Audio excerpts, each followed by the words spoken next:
Salam, puji Tuhan, selamat pagi. Kita boleh bersama-sama untuk datang ke hadirat Tuhan, ya. Untuk apa? Untuk mendengar suaranya. Haleluya, puji Tuhan. Kalau saudara ingin ketemu Tuhan Yesus, dengarkan suaranya. Karena Tuhan Yesus adalah firman yang menjadi manusia, ya.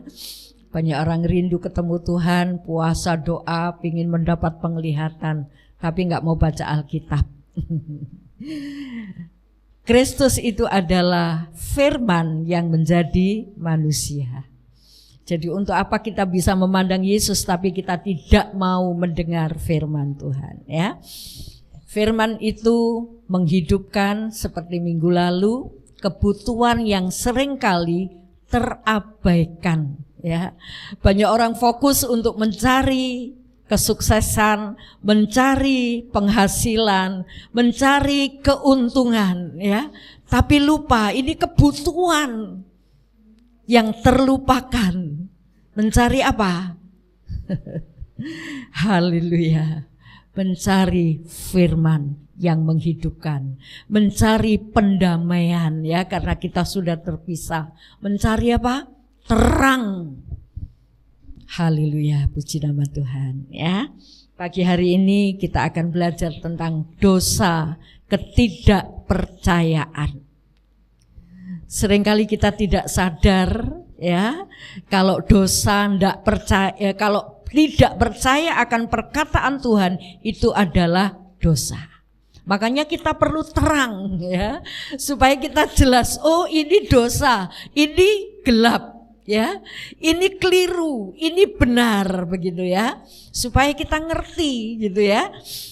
Seringkali yang dianggap dosa itu adalah menyakiti orang, membunuh orang, berselingkuh, berzina, gitu, ya, yang didata sebagai dosa. Tapi apa yang firman Tuhan katakan, tidak percaya itu juga dosa, ya. Kita akan periksa bersama-sama dari Yohanes pasal 16 ayat 8 dan 9. Yohanes pasal 16 ayat 8 dan 9. Kalau sudah menemukan, mari kita berdiri bersama-sama. Yohanes 16 ayat 8 dan 9. 1, 2, 3. Dan kalau ia datang, ia akan menginsafkan dunia akan dosa, kebenaran dan penghakiman. Akan dosa karena mereka tetap tidak percaya kepadaku. Amin. Silakan duduk. Ayat ini berkata kalau ia datang, ia itu siapa? Siapa di sini? Kalau ia datang, ia akan menginsafkan dunia akan dosa. Ia, kita baca ayat yang ke-7. Namun benar yang kukatakan ini kepadamu adalah lebih berguna bagi kamu jika aku pergi. Sebab jikalau aku tidak pergi, penghibur itu tidak akan datang kepadamu. Tetapi jikalau aku pergi, aku akan mengutus dia kepadamu. Coba siapa ini? Roh Kudus, ya. Kalau ia datang, ia akan menginsafkan dunia. Apa dunia ini yang dimaksudkan? Manusia yang ada di dunia. Dia akan menginsafkan manusia-manusia di dunia ini akan dosa. Akan apa lagi? Kebenaran. Akan apa lagi? Penghakiman. Banyak orang tidak menyadari akan dosa sehingga mereka enjoy, bahagia ketika mereka hidup berkecimpung dalam dosa. Nah, ketika Roh Kudus datang, dia akan menginsafkan, menyadarkan saudara dan saya akan dosa. Makanya ketika kita sadar akan dosa, itu pekerjaan Roh Kudus. Jangan ditutup, jangan dibungkam, ya. Itu pekerjaan Roh Kudus kalau kita ingin melihat pekerjaan Roh Kudus dalam kehidupan kita. Dan ajarku mendengar. Ini penting, ya. Puji nama Tuhan. Kalau ia datang, ia akan menginsafkan dunia akan dosa, kebenaran dan penghakiman akan dosa karena mereka tetap tidak percaya kepadaku. Jadi saudaraku, dosa itu bukan hanya tindakan kejahatan, ya. Tindakan yang dilihat manusia, wow kamu berdosa sehingga orang menyisihkan. Kamu perempuan tidak baik, kamu perempuan yang suka menjual diri, kamu orang penjahat, perampok, dan kita menjauhkan diri dari mereka. Bukan itu saja. Tetapi ketika kita tidak percaya akan firman Tuhan, dan itu adalah dosa. Haleluya. Puji Tuhan. Kita baca Yohanes 3 ayat 6, ayat 17 dan 18. Yohanes pasal 3 ayat 17 dan 18. Silakan. Sebab Allah mengutus anaknya ke dalam dunia bukan untuk menghakimi dunia, melainkan untuk menyelamatkannya oleh Dia. Ya. Yohanes pasal 3. Barang siapa percaya kepadanya, ia tidak akan dihukum. Barang siapa tidak percaya, ia telah berada di bawah hukuman, sebab ia tidak percaya dalam nama Anak Tunggal Allah. Allah mengutus anaknya dalam dunia bukan untuk menghakimi, melainkan untuk menyelamatkan oleh Dia, ya. Dan dikatakan ayat 18, barang siapa percaya kepadanya, ia tidak akan dihukum. Barang siapa tidak percaya, ia telah berada di bawah hukuman. Jadi berbahagialah saudara, kalau saudara digerakkan Roh Kudus untuk percaya kepada Tuhan sebagai pengantara, penebus dosa. Itu pekerjaan Roh Kudus. Barang siapa yang tidak percaya, dia ada di bawah hukuman. Minggu lalu kita periksa bahwa orang yang tidak mengenal Allah itu menjadi seteru Allah. Orang yang hidup dalam kedagingan itu menjadi seteru Allah dan perlu didamaikan. Dan Kristus sudah mendamaikan saudara dan saya yang tadinya kita adalah seteru. Tetapi ketika kita percaya, kita didamaikan. Tapi kalau kita tidak percaya, kita ada di bawah hukuman. Jadi tidak percaya itu dosa. Haleluya. Puji Tuhan. Nah saudaraku, kita akan memeriksa apa sih dosa tidak percaya itu seperti apa. Ketika orang tidak percaya, orang itu akan selalu diliputi kekhawatiran. Bahkan sesuatu yang belum terjadi pun itu dikhawatirkan. Sehingga dia mempersiapkan segala sesuatunya untuk sesuatu yang belum tentu terjadi. Tapi ternyata ketika perjalanan ini menuju kehidupan yang ada di depan, ternyata kenyataannya beda. Ya, minggu lalu kita juga belajar seorang yang mengumpulkan harta. Kenapa? Karena dia khawatir tidak terpelihara. Tapi ketika semuanya terkumpul, Tuhan berkata, untuk apa semua itu kalau hari ini jiwamu diambil? Untuk apa? Karena sekali lagi manusia bukan cuma tubuh. Tubuh saudara, tubuh saya tidak akan pernah hidup kalau tidak ada roh dan jiwa. Menjadi apa? Jenazah. Nah sebab itu kebutuhan kita bukan hanya kebutuhan tubuh, tapi kebutuhan kita, kebutuhan untuk jiwa, kebutuhan untuk roh. Haleluya. Dan itu hanya dipuaskan oleh firman. Puji Tuhan. Nah saudaraku, mengapa orang tidak percaya itu dosa? Mengapa orang tidak percaya kok dikategorikan dosa? Tuhan itu kok nggak adil gitu ya? Kan tidak berbuat jahat, kan baik-baik saja. Aku suka menyapa orang, aku tidak menyakiti orang, aku cuma berdiam di rumah, aku tidak kumpul orang lain. Justru ketika kita dilahirkan ada di dalam dunia ini, Tuhan mau supaya kita bersosialisasi dengan saudara-saudara yang lain. Tidak hidup menyendiri. Kita bisa berkumpul, kita bisa mempraktekkan pemaafan, pengampunan, pertolongan satu dengan yang lain. Itu saat kita kumpul. Jangan sampai kita takut untuk berdosa karena akhirnya kita tidak mau kumpul dengan orang. Dulu bule saya pernah puasa bisu. Jadi diajak ngomong cuma gini-gini, kode-kode saja, poso bisu. Karena apa? Dari perkataan itu banyak kekeliruan. Tapi bukan ini yang Tuhan maksud untuk kita menghindari dosa. Ya.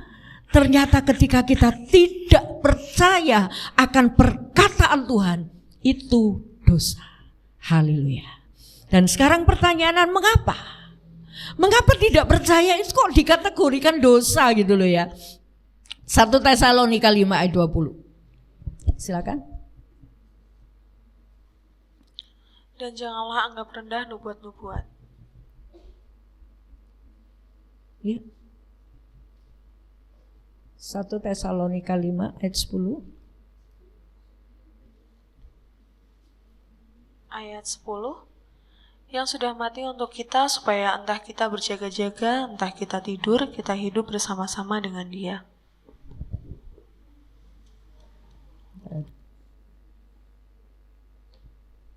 Ayat 20. Ya, 1 Tesalonika 5 ayat 20. Ayat 20, dan janganlah anggap rendah nubuat-nubuat. Ya, jangan anggap rendah nubuat-nubuat. Apa sih nubuat itu, saudara? Nubuat itu perkataan Tuhan. Sesuatu yang belum terjadi ke depannya dan Tuhan sudah tahu lebih dulu. Dan itu dikatakan, disampaikan melalui nabi-nabi. Jadi nubuat itu identik dengan firman Tuhan. Nubuat itu firman Tuhan. Jangan anggap rendah nubuat-nubuat. Jadi ketika kita membaca firman Tuhan, kemudian kita meletakkan, menutup, bahkan mungkin mencoret. Ini ayat tidak cocok. Ini ayat keliru menurut pemikirannya. Itu dosa. Ya, puji nama Tuhan. Jadi mari kita lebih jauh memahami, saudaraku, apa yang di pikiran Tuhan. Kadang-kadang kita cuma mikir, aku kan sudah orang baik.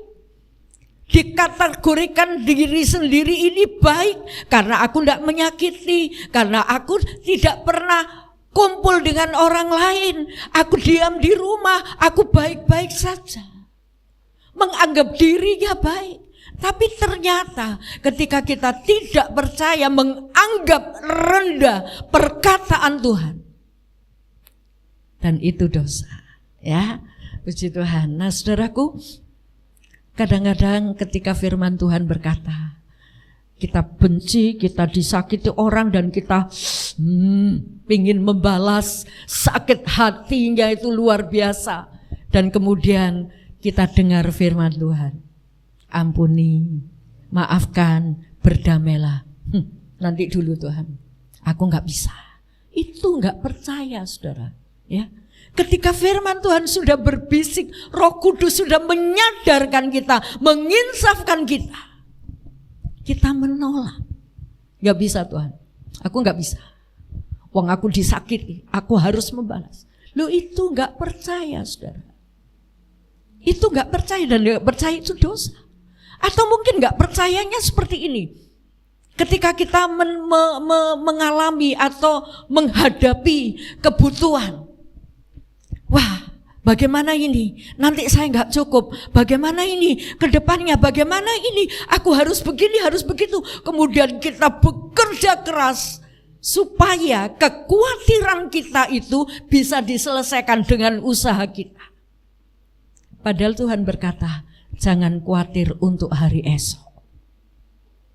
Hari esok yang belum dijalani sudah dikhawatirkan. Sehingga kita bekerja keras membelakangi Tuhan. Kita mencari sesuatu, lupa akan janji Tuhan yang akan mengantar kita di hari depan.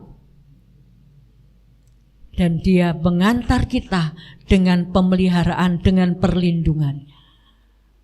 Haleluya. Nah saudaraku, mari kita belajar. Bagaimana ya ini nanti ke depannya. Ada seorang ibu yang ditinggal suaminya. Dia mikir, waduh bagaimana ini. Bagaimana, wis mikir, aku tak menikah lagi. Aku mencari orang. Dan ketika menikah lagi makin hancur keluarganya. Saudaraku, itu dosa tidak percaya akan pemeliharaan Allah, akan penyertaan Allah, akan kuasa Allah. Dan itu dosa. Seringkali tidak percaya itu membuat seseorang bertindak di luar apa yang diperintahkan Tuhan. Itu sebab itu dikategorikan dosa karena kita nggak percaya akan janji Tuhan. Ya, puji Tuhan. Ya. Jadi mengapa tidak percaya itu dikategorikan dosa? Ya, tidak percaya itu adalah sebuah dosa karena tidak percaya itu menganggap remeh perkataan Tuhan, menganggap rendah perkataan Tuhan. Kalau saudara berkata kemudian orang yang diajak berkata itu bilang, nggak mau melakukan, nggak mau mempercayai, kira-kira kita bagaimana? Ya, itu manusia, ya. Apalagi yang berkata ini Tuhan.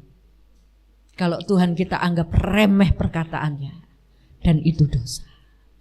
Yang kedua, kenapa menganggap tidak percaya itu adalah dosa? Karena kalau orang tidak percaya itu dia akan melawan Tuhan.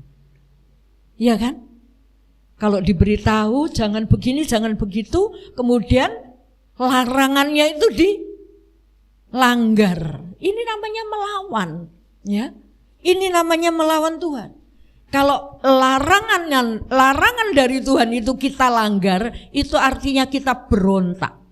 Kita melawan Tuhan.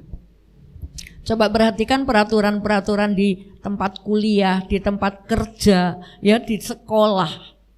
Tidak boleh terlambat. Bahkan jam tet pintu gerbangnya tutup, jebret. Itu larangan. Dan yang melanggar ada sanksinya. Ya kan? Jadi ketika kita melanggar, ketika kita tidak percaya, itu sama dengan kita melawan peraturan Tuhan. Ketika Tuhan punya peraturan dan kita langgar, itu sama dengan kita melawan Tuhan. Haleluya. Puji Tuhan. Sebab itu mari kita belajar, ya.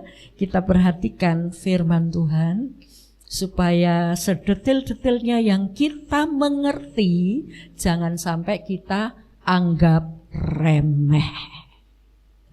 Jangan sampai kita anggap remeh karena itu sama dengan dosa.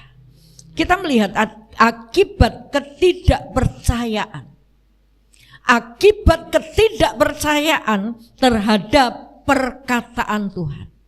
Tidak percaya terhadap Tuhan itu berarti tidak percaya terhadap perkataan Tuhan. Kalau saudara ambil keputusan, aku percaya Tuhan, langkah selanjutnya apa? Baptis. Dan langkah selanjutnya kita makin dalam untuk mendengar firman Tuhan. Banyak orang percaya berhenti sampai baptisan. Berhenti sampai baptisan. Lah kapan orang seperti ini maju? Kalau enggan membaca firman, bahkan ibadah saja dianggap remeh, gak penting karena saya punya kepentingan yang lebih penting. Kapan mereka mengerti perkataan Tuhan? Dan kalau tidak mengerti perkataan Tuhan, kita bisa melanggar, kita tidak sadar. Dan itu perbuatan yang dikategorikan dosa.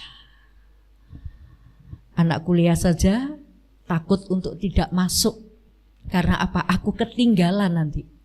Ketinggalan pelajaran. Ya kan? Kalau ketinggalan pelajaran, mereka mesti mengejar. Bagaimana dengan kita? Kalau tidak masuk ibadah, adakah kita bertanya-tanya apa ya firman Tuhan minggu lalu?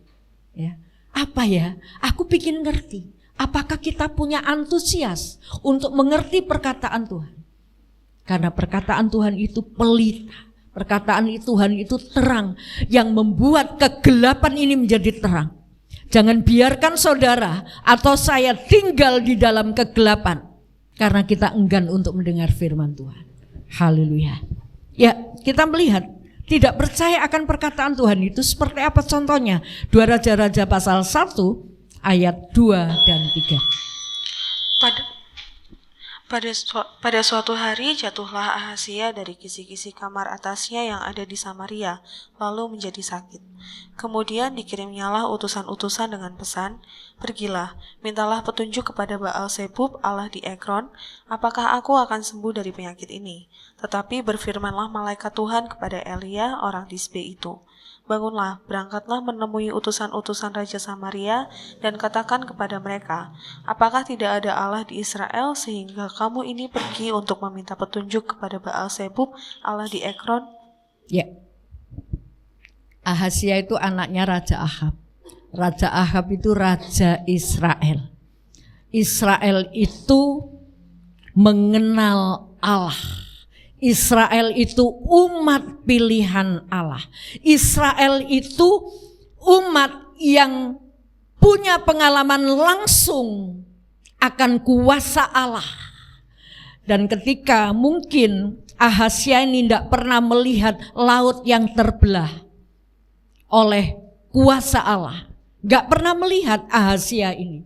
Tetapi setiap kali mereka berkumpul dalam tempat ibadah itu dibacakan riwayat-riwayat bangsa Israel, pengalaman-pengalaman Tuhan bersama umat Allah. Laut terbelah, mereka mendapat makanan di padang gurun, itu dibacakan. Dan tentu Ahazia tahu bagaimana Allah di Israel. Ahazia itu anaknya Ahab, dan Ahab itu raja yang punya istri Isabel, dan istri Isabel ini punya banyak penyembahan berhala, punya banyak nabi-nabi palsu. Dan Ahazia anaknya Ahab dan Isabel ini. Sehingga kepercayaan kepada Allah mungkin pernah didengar, tapi tidak dipercayai. Dan ketika Ahazia jatuh dari kisi-kisi rumahnya, ya, jatuh keteplok sampai membuat dia nggak bisa berjalan. Apa yang dia lakukan? Dia minta tolong, coba kamu pergi kepada Allah di Ekron. Tanyakan, cuma tanya loh. Tanyakan, saya ini sembuh apa enggak? Wow. Kemudian Tuhan tunjuk Elia. Cepat temui itu pesuruh-pesuruh, orang-orang yang disuruh oleh Ahazia. Temui, katakan. Kamu mau kemana? Kamu mau kemana? Apakah enggak ada Allah di Israel sehingga kamu mencari Allah di Ekron? Ini enggak percaya akan kuasa Allah, bahkan yang sudah diceritakan dari nenek moyang turun menurun. Sehingga Alkitab ini sampai hari ini kita bisa mendengar laut terbelah, kita bisa mendengar gunung mengeluarkan air, kita bisa mendengar perbuatan-perbuatan Tuhan terhadap orang-orang Israel. Hari ini kita masih bisa mendengar. Itu perkataan dan perbuatan Tuhan. Tentu Ahazia juga tahu kan? Tapi kenapa Ahazia menyuruh orang pergi kepada Allah di Ekron? Bukankah banyak orang yang menamakan dirinya Kristen, berangkat ke gereja, KTP ditulis Kristen, ketika sakit tidak sembuh-sembuh, kita pergi ke orang pintar. Oh enggak apa-apa kok, dia enggak pakai apa-apa kok, dia enggak pakai mantra. Bukankah Allahmu dan Allahku itu lebih berkuasa? Ada seorang sakit, orang parah, kanker. Kemudian Dia pergi ke seorang tabib katanya. Saya berkata, Bu, kita ini berjalan tinggal beberapa langkah, jangan menggok, jangan berbelok. Lebih baik sakit di tangan Tuhan daripada sembuh di tangan setan. Haleluya. Dan ketika orang sembuh di tangan setan, apakah orang itu tidak akan mati? Pasti mati. Haleluya. Saudaraku, jangan lagi berhubungan dengan itu. Ini kayak Ahazia. Dan Elia mengingatkan, balik kamu. Apakah enggak ada Allah di Ekron? Allah di Israel. Kok kamu mencari Allah di Ekron? Dan kemudian pesuruh-pesuruh yang disuruh Ahazia datang. Loh, kok cepat balik kamu? Kok kamu cepat balik? Sudah ketemu? Enggak, aku ketemu seseorang, ya. Mengingatkan kita. Diingatkan bahwa enggak boleh cari Allah di Ekron karena kita punya Allah. Dan dia berkata, rajamu akan mati. Saudaraku, kita melihat bahwa apa yang dikatakan oleh Tuhan ketika tidak dipercayai, saudaraku, itu karena dia menganggap tidak ada kehadiran Tuhan dalam hidupnya. Ya. Jadi mengapa ketidakpercayaan itu dianggap dosa? Sehingga akibatnya dia mencari Allah lain. Kenapa sampai melakukan hal ini? Kenapa sampai melakukan mencari pertolongan di luar Tuhan? Kenapa? Karena tidak menganggap kehadiran Tuhan dalam hidupnya. Menganggap hidupku sendiri Tuhan gak ada. Padahal barang siapa percaya, Yesus masuk di dalam hatinya, Yesus menyertai, makanya Yesus lahir dinamakan Immanuel. Siapa bersama Yesus, menerima Yesus, Allah menyertai. Tapi ketika Allah hadir dalam hidupnya, tidak dianggap. Menganggap kehadiran Allah tidak ada di Israel, tidak ada di dalam diri Ahazia, tidak ada di dalam diri hidup orang yang percaya tadi katanya. Sehingga dia mencari Allah lain. Mungkin ini bukan soal penyakit. Mungkin ini soal kebutuhan. Ketika kita tertindih hutang, bertobatlah dan minta pertolongan Tuhan. Kalau Tuhan sanggup menghapus dosa hutang kita, maka hutang uang saudara juga Tuhan sanggup. Tapi satu hal, perbaiki pola kehidupan kita. Ya. 2 minggu yang lalu kita belajar tentang apa? Memenuhi kebutuhan. Harus apa? Bekerja. Harus memanage pengeluaran. Ini penting, ini perlu, apa? Ini keinginan. Haleluya. Tapi ketika kita sudah terlanjur berdosa, hanya ingin memuaskan hawa nafsu kita. Barang mahal, pinjam dulu dong, aku pingin beli itu. Atau mungkin ada pacarnya menginginkan sesuatu. Ini bagi yang laki-laki biasanya, wah gengsi dong kalau pacarku minta sesuatu yang harganya branded gitu ya, gak bisa beliin, wis utang-utang disi ora popo. Dan ketika kita sudah terjerat di situ, ayo kita bertobat dan kita minta pertolongan Tuhan. Pasti Tuhan akan selesaikan. Tapi ketika kita terjerat dalam keadaan itu, kemudian kita menutupnya, tidak mencari Tuhan, tapi utang lagi nutup. Di sini utang lagi nutup. Di sana ada lubang. Saudaraku, tidak akan pernah terselesaikan. Karena kita tidak percaya dengan janji Tuhan. Aku memelihara kamu, aku menyertai kamu, aku yang akan mencukupi kamu. Ibrani 13 ayat 5 mengatakan, jangan kamu menjadi hamba uang. Cukupkanlah dirimu dengan apa yang ada padamu. Karena aku sekali sekali-kali tidak meninggalkan engkau, sekali-kali tidak membiarkan engkau. Syukur kamu salahmu sendiri, sekarang kamu tergelekat gitu. Ya wis lah, tak jorne bae. Allah kita tidak seperti itu. Sekali-kali aku tidak meninggalkan engkau, sekali-kali aku tidak membiarkan engkau. Asal kita tidak menjadi hamba uang. Haleluya. Puji Tuhan. Nah saudaraku, mari jangan sampai kita menganggap remeh kehadiran Tuhan dalam hidup kita. Kalau kita sudah punya akses, diperdamaikan dengan Allah oleh Yesus Kristus, kita sebut dia Bapak kita. Dan itu harganya mahal.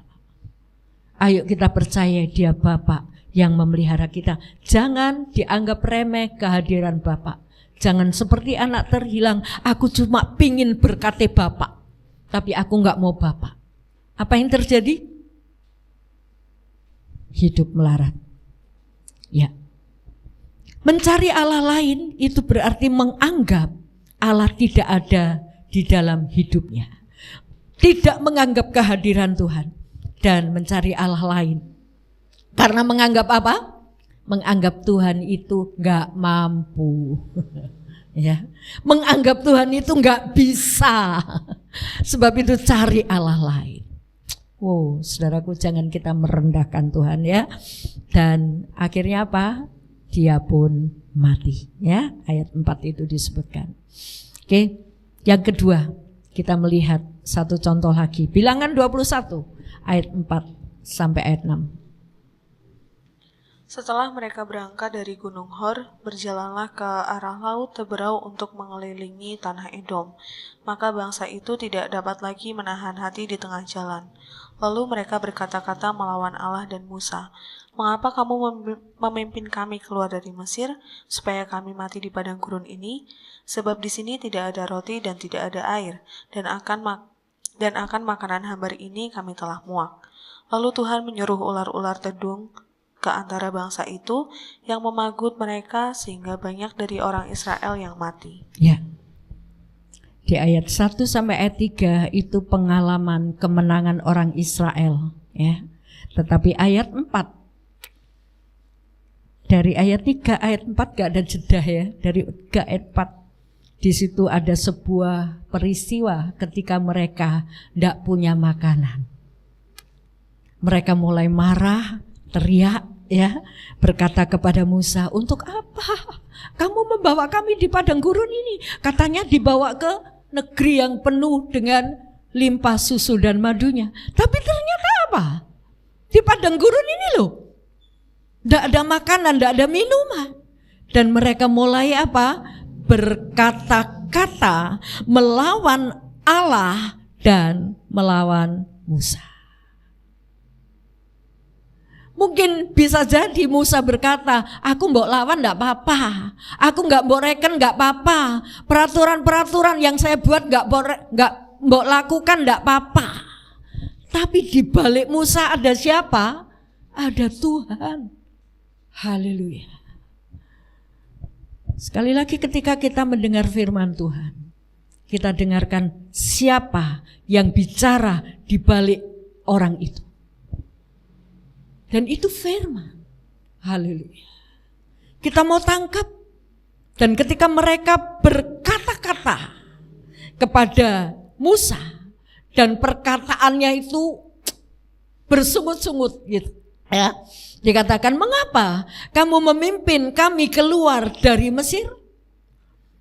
Supaya kami mati di padang gurun ini, sebab di sini tidak ada roti, tidak ada makanan." Mengapa? Padahal Tuhan membawa mereka untuk masuk ke Kanaan. Itu hanya sebuah perjalanan ketika mereka kurang makan. Itu hanya sebuah perjalanan yang satu saat akan terlewati. Haleluya.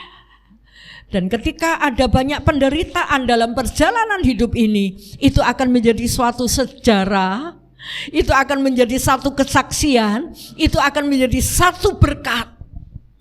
Sehingga kita bisa bercerita kepada orang lain, aku ditolong Tuhan. Dan orang lain juga akan dikuatkan untuk bisa ditolong. Dan kita melihat di sini, orang-orang itu bersungut-sungut melawan Musa dan melawan Tuhan. Kenapa bersungut-sungut? Karena tidak percaya dengan janji Tuhan. Ini masih di perjalanan, belum sampai di Kanaan. Sudah mereka bersungut-sungut, ngapain? Ternyata di sini kita melarat, ternyata di sini kita nggak ada makanan. Wow, saudaraku, hanya karena makanan, hanya karena kebutuhan, hanya karena jodoh, orang bisa meninggalkan Tuhan. Orang bisa berontak kepada Tuhan. Orang bisa melawan Tuhan. Nasihat-nasihat yang disampaikan melalui hamba-hambanya yang identik dengan Musa nggak direken. Emangnya Musa mau nggak direken nggak masalah. Hamba Tuhan nggak direken nggak masalah. Tapi siapa di balik hamba Tuhan itu? Haleluya. Nah, saudaraku, kita melihat bahwa orang-orang Israel karena soal makanan, karena soal penderitaan di tengah-tengah perjalanan, bukan tujuan, mereka sudah melawan Tuhan. Mari kita sadar ketika kita mau memandang Yesus, kita mau lebih dekat Yesus, kita buka telinga, maka banyak lembaran-lembaran gelap yang harus kita gugurkan. Tapi ketika kita nggak mau dekat dengan Tuhan, kita merasa aku orang baik. Haleluya. Nah, orang-orang ini yang sudah bersungut-sungut di hadapan Tuhan ini, mereka lupa akan perbuatan Tuhan di masa-masa lampau. Mereka tahu, mereka mengalami laut terbelah dan 10 tulah di Israel. Di Mesir, mereka melihat 10 tulah datang menghukum orang Mesir. Tapi orang Israel kondisinya aman-aman saja. Mereka tahu ini perbuatan Tuhan. Tapi kenapa hanya dalam sebuah perjalanan penderitaan mereka mulai melawan Tuhan? Karena lupa akan kasih Tuhan yang luar biasa. Haleluya. Dan akhirnya apa? Tuhan mengirimkan ular tedung. Ini loh saudara, akibat persungutan, orang bersungut-sungut itu karena tidak percaya akan Tuhan. Dan oleh persungutan mereka, Tuhan mengirimkan ular tedung. Apa sih sukarnya bagi Tuhan untuk menghukum mereka? Haleluya. Kalau saudara sampai hari ini berkecimpung dalam dosa dan tidak mendapat ular tedung atau hukuman, jangan berbahagia. Jangan berbahagia. Itu pelan-pelan kita sudah mulai mengeraskan hati. Dan kalau orang mengeraskan hati, itu sama dengan dibiarkan oleh Tuhan. Itu sama dengan dibiarkan oleh Tuhan, dicor. Wes kono kamu mau berbuat dosa sak karepmu. Mau dicor sama Tuhan. Ini kondisi yang sangat membahayakan saudaraku. Jangan anggap aku sudah berdosa tapi aku baik-baik saja. Ternyata Tuhan masih berkati aku. Ternyata Tuhan masih menolong aku. Hati-hati saudaraku. Kalau kita merasa baik-baik ketika kita berkecimpung dalam dosa, segera balik. Tuhan, aku mau mendengar suaramu. Aku mau diingatkan. Aku mau diinsafkan. Haleluya. Puji Tuhan. Nah, saudaraku, jangan sampai tunggu dibiarkan. Ular tedung itu mematuk orang-orang Israel. Mereka bisa sembuh, mereka bisa berhenti dari tulah ular tedung. Kenapa? Karena Musa disuruh kamu buat ular dari tembaga. Dan ular dari tembaga ini kamu taruh di atas posisi di atas gunung supaya orang-orang Israel semua bisa melihat. Hanya dengan melihat ular tembaga yang dibuat oleh Musa, mereka sembuh. Apa ini maksudnya? Hanya percaya oleh perkataan Tuhan, melihat, cuma melihat, tidak pakai syarat, cuma melihat, dan mereka sembuh. Ini gambaran Tuhan, hanya memandang Tuhan, mendengar suara Tuhan, saudara dan saya diselamatkan. Oh, harga keselamatan itu besar, saudara. Ya, jangan anggap keselamatan itu nilainya, oh aku percaya Tuhan diselamatkan, oke wes puji Tuhan, bebas berbuat dosa juga. Oh no. Haleluya. Mari saudaraku, kita mau percaya akan apa yang dikatakan Tuhan. Kita mengimani dan kita menjalani. Haleluya. Supaya jangan sampai kita seperti orang-orang Israel yang bersungut-sungut karena tidak percaya akan perkataan Tuhan yang membawa mereka ke tanah Kanaan. Baru di perjalanan, belum sampai tujuan, sudah bersungut-sungut. Haleluya. Yang ketiga, kita melihat satu contoh. Jadi akibat ketidakpercayaan akhirnya orang mencari Allah lain. Akibat ketidakpercayaan orang akan bersungut-sungut. Apalah janji Tuhan kayak gitu. Apalah gitu ya. Apa disuruh persembahan, apa disuruh ini, suruh itu. Apa ya. Saudaraku, orang tidak percaya itu dosa dan kita sudah melihat contohnya. Yang ketiga, Lukas 1 ayat 18 dan 20. Lalu kata Zakaria kepada malaikat itu, bagaimanakah aku tahu bahwa hal ini akan terjadi, sebab aku sudah tua dan istriku sudah lanjut umurnya. Jawab malaikat itu kepadanya, akulah Gabriel yang melayani Allah dan aku telah diutus untuk berbicara dengan engkau dan untuk menyampaikan kabar baik ini kepadamu. Sesungguhnya engkau akan menjadi bisu dan tidak dapat berkata-kata sampai kepada hari di mana semuanya ini terjadi, karena engkau tidak percaya akan perkataanku yang akan nyata kebenarannya pada waktunya. Ya. Jadi ini tentang Zakaria. Zakaria itu seorang imam ya. Ketika dia mulai melakukan tugas pelayanan sebagai seorang imam, biasanya imam itu masuk lebih dulu ke bait Allah dan membakar ukupan. Nah, saat dia membakar ukupan, dia ketemu malaikat Gabriel. Dan malaikat Gabriel berkata, kamu akan punya anak. Dan siapa Zakaria ini? Usianya sudah lanjut. Istrinya pun sudah tua. Dia tidak dikaruniai anak. Dan kemudian Zakaria diberitahu oleh Gabriel, kamu akan punya anak. Dan Zakaria menjawab, bagaimana? Aku tahu hal ini akan terjadi sebab aku sudah tua dan istriku sudah lanjut umur. Apa yang dikatakan oleh Gabriel, dia tangkap dengan akal pikirannya. Dia mengukur perkataan Tuhan sedangkal pikirannya. Mosok iya aku bisa punya anak, istriku sudah tua, aku juga sudah tua, gak mungkin. Ini yang seringkali ada dalam benak pikiran kita. Gak mungkin. Haleluya. Makanya beberapa minggu yang lalu saya ingin saudaraku kita menaruh pikiran Kristus dalam pikiran kita. Supaya kita tidak mengukur perkataan Tuhan itu sesuai dengan pikiran kita yang dangkal. Dan ketika Zakaria berkata, berargumen seperti itu kepada Gabriel, Gabriel menjawab, malaikat itu menjawab, akulah Gabriel, menunjukkan identitasnya. Aku Gabriel, bukan manusia biasa. Aku Gabriel yang melayani Allah dan aku telah diutus untuk berbicara dengan engkau dan untuk menyampaikan kabar baik ini kepadamu. Jadi dia menunjukkan identitasnya, aku bukan manusia biasa. Aku ini Gabriel, diutus Allah untuk menyampaikan berita ini kepadamu. Ini berita khusus. Haleluya. Tapi kenapa Zakaria gak percaya?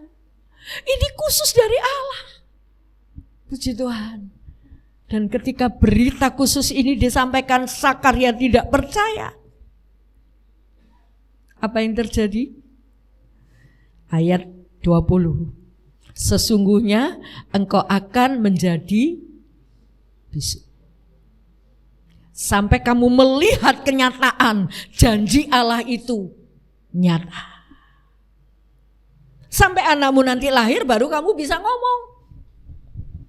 Dia bisu.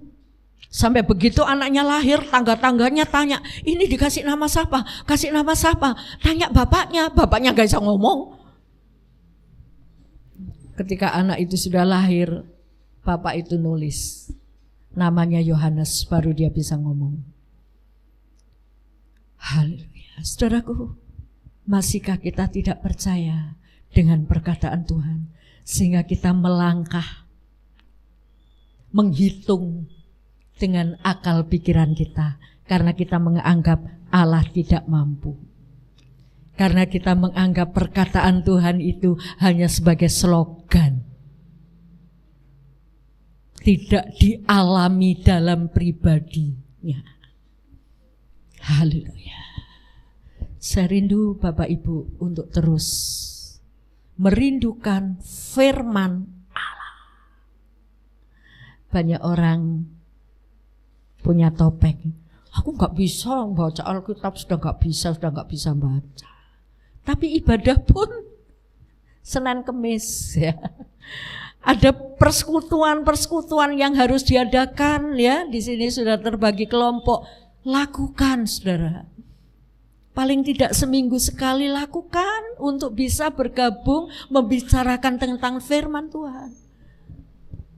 Jangan sampai itu diabaikan. Mungkin ini sebuah peraturan yang disampaikan oleh seorang pemimpin, oleh saya mungkin, gak direken, gak masalah. Tapi coba kalau kita melakukan, karena kita di dalamnya itu ada sebuah perintah Tuhan. Kita akan terberkati dan kita akan membawa saudara-saudara kita maju. Haleluya. Kita tidak maju sendiri. Haleluya. Seperti renungan yang disampaikan oleh Pak Rakiwan hari Selasa yang lalu. Kita perlu berkumpul ya, untuk kita bisa saling mengerti, mendoakan, ya, memahami, ya, bahkan kita bisa saling mengetahui seberapa firman yang harus kita lakukan. Haleluya. Kita perlu sering berkumpul dalam persekutuan ibadah, dalam pertemuan-pertemuan, untuk kita bisa terbangun. Haleluya. Mari kita tanggapi setiap persekutuan-persekutuan, bahkan ada doa Jumat di sini, bukan hanya untuk pelayan, tapi untuk semua yang rindu untuk memandang Yesus, yang rindu untuk mengenal suaranya. Haleluya. Ya, domba itu dengar suara gembala. Jangan sampai yang kita dengar bukan gembala, yang kita dengar bukan suara gembala, tapi suara gosip. Dan itu akan membuat kita jauh dari Tuhan. Mari kita belajar untuk duduk diam dan mendengar suaranya. Kita melihat Thomas. Ketika murid-murid berkumpul dan Tuhan Yesus datang dalam pertemuan itu karena Yesus sudah bangkit. Yesus tiba-tiba masuk dalam pertemuan murid-murid yang ada, kecuali Thomas gak ada. Thomas ketinggalan pengalaman ya. Yesus datang di antara murid-murid dan setelah itu murid-murid memberitahu kepada Thomas, Thomas, Tuhan Yesus itu hidup. Aku gak percaya. Masa harus mati kok, gak mungkin. Benar, kemarin itu datang di tengah-tengah kita. Wah, aku gak percaya. Saudaraku, kenapa? Karena Thomas gak kumpul. Kalau saudara meninggalkan persekutuan ibadah, saudara ketinggalan untuk melihat kehadiran Allah. Tapi Tuhan penuh kasih. Dan ketika Tuhan, murid-murid berkumpul, ada Thomas. Ayo mas, kumpul mas. Ayo kumpul kita. Siapa tahu nanti Tuhan datang, kamu melihat lagi. Betul, ketika Thomas merespon untuk pertemuan itu. Dan akhirnya Thomas ketemu Tuhan. Tuhan khusus panggil nama Thomas. Thomas ini loh, kamu raba tanganku, kamu pegang. Karena iblis atau roh tidak punya tubuh. Tapi ini aku yang bangkit, punya tubuh yang baru, pegang. Nyatakan bahwa aku hidup. Dan jangan kamu tidak percaya lagi. Dari Thomas yang tidak percaya, Tuhan ingin membuat Thomas percaya. Karena tidak percaya itu dosa. Renungkan setelah pulang, bagaimana hidupku? Aku ini termasuk orang yang percaya Tuhan? Ataukah aku orang yang melawan Tuhan? Ataukah aku yang mencari Allah lain? Karena aku kurang percaya akan janji-Mu. Karena aku menganggap remeh janji. Renungkan bagaimana hidup pribadi saudara dengan Tuhan. Haleluya. Dan ketika saudara sadar ada di posisi mana, bangkit. Cari Tuhan. Rindukan Tuhan. Haleluya. Karena Tuhan punya janji, Dia setia. Janji Tuhan itu murni. Dia setia akan janjinya. Pegang itu. Dan saudara akan punya pengalaman pribadi dengan Tuhan. Kita berdiri bersama-sama. Kita akan katakan di hadapan Tuhan, aku percaya akan janji-Mu. Haleluya. Dia Allah yang sempurna. Haleluya.